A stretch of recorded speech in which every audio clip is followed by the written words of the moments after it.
So you might be in this weird position where for some reason your SIM card is stuck inside of your iPhone. Now the first thing you have to remember, nowadays not every single iPhone has a SIM card. So if you make a way over to an iPhone that has a SIM card, you'll basically see that there's a little hole right next to exactly where we're supposed to insert our SIM card tray, little tool in. Now a lot of people, what they do is that they just go ahead and basically slide this tool right in, but they don't actually click a certain button or a specific mechanic that actually unlocks that specific SIM card from the body. So you have to remember, use a SIM card tool or something similar to a SIM card tool. And what you're going to want to do there is right where that little tiny hole is, right where that hole is. All you want to do is you want to go and take your SIM card tool and you want to go and place it right inside of there. Now, you don't want to go at it at an angle. You want to go straight down just like how it's supposed to be. So straight in, just like this. You don't want to go at an angle. You want to go and slide it in just like so, and you don't have to press that hard. You want to go ever so slightly, and when you do that, it'll go and pop out.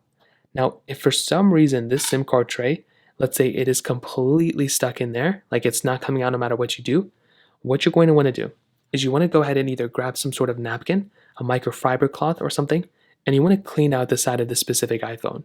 You don't want to submerge this thing in water. You do not want to do anything like that. You want to calmly clean out the side of this phone. If that still doesn't work and it's still not allowing you to go ahead and unlock the specific SIM card tray, you may just want to go and try something like isopropyl alcohol. So this is like rubbing alcohol. Everyone pretty much has it.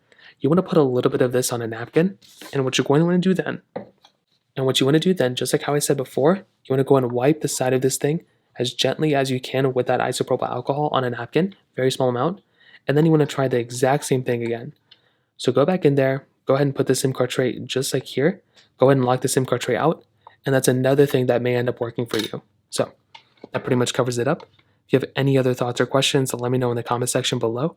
Hit the like button, that would mean so much, but definitely hit that subscribe button. More importantly than everything else, I love every single one of you guys. Hopefully I'll catch you guys in the next video.